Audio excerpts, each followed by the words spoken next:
কিন্তু তখন সে দেখে ডার্সি এখনো তার টেবিলে বসে কাজ করছে। আর তখন যেহেতু অফিসে কেউ ছিল না, তাই এটাই বড় একটা সুযোগ ডার্সির সাথে কথা বলার জন্য। এরপর সে ডার্সির টেবিলে গিয়ে আবারও ভয় পেয়ে যায়, আর কিছুই বলতে পারে না। Hi man. তখন অজুহাত হিসেবে সে একটি কাগজ নিয়ে সেখানে চলে যেতে থাকে। আর এটা দেখে ডার্সি তাকে জিজ্ঞেস করে, এই কাগজ নিয়ে তুমি কি করবে? এটা তো যারা ট্রাভেল করে তাদের ট্রাভেল সম্পর্কে লেখার জন্য। তোমার কি ট্রাভেল করার ইন্টারেস্ট আছে? তুমি কি ট্রাভেল সম্পর্কে লিখতে চাচ্ছ? তখন গালিবার এমন এক ভাব নেয় যেন সে পুরো পৃথিবী ট্রাভেল করে এসেছে।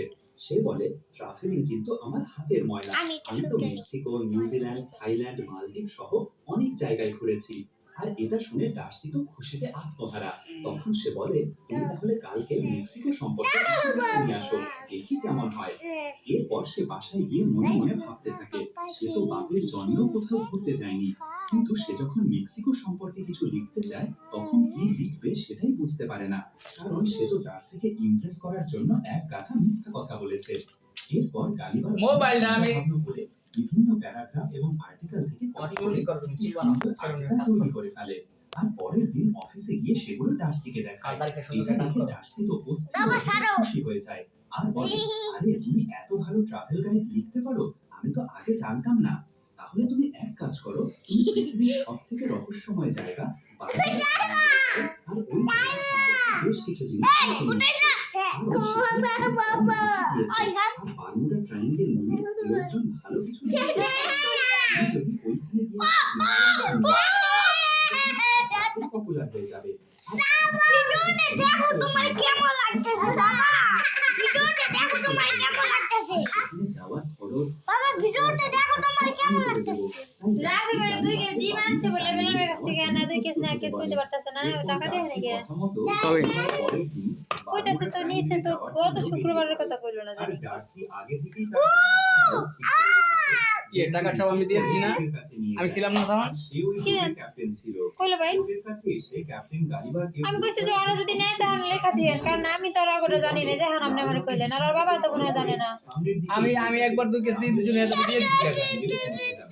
এখন টাকা 1000 টাকা 2 কেজি নিয়েছিল, 2 কেজি মিললে আমি দিয়েছিলাম, 1 কেজি 3 কেজি মিললে 1000 টাকা 1000 মতো করে আমি দিয়েছিলাম। তাই তো ওডি ব্যাপারে এদিকে ভাই বই না লাগে, কে বুঝলাম না কিছু আমি। বারমুডা ট্রায়াঙ্গেলে কার কাছে দিয়েছে? বই দেখতে পায় আর সে বই আচ্ছা আমি দেখব না এটা। দিয়ে পড়ে। কিছুক্ষণ পর ঘুম ভাঙলে আমার টাকা দিয়ে দিয়েছি সব। টাকা দিছো না 1500? আজ তো কথা বলা না, কি করতেছি? ওলি দিবি দেখছো? কিন্তু দেখতে দেখতে সেই টাকা দিছো 1500 হইছে 1800। গালিবারের বোটটাকে সমুদ্রের নিচে নিয়ে যায়। এরপর দৃশ্য পরিবর্তন হলে আমরা দেখতে পাই গালিবার আস্তে আস্তে চোখ খুলছে। তখন সে দেখতে পায় তার হাত পা বাঁধা রয়েছে আর তার হাতটা তুলে সে পুরোপুরি চমকে যায়, কারণ তার চোখের উপর বাবা, ভিডিওটা সাইডে দাও, তোমার দিকে তো তাকাও। সাইজে গালিবার থেকে খুবই ছোট ছিল। ওয়াও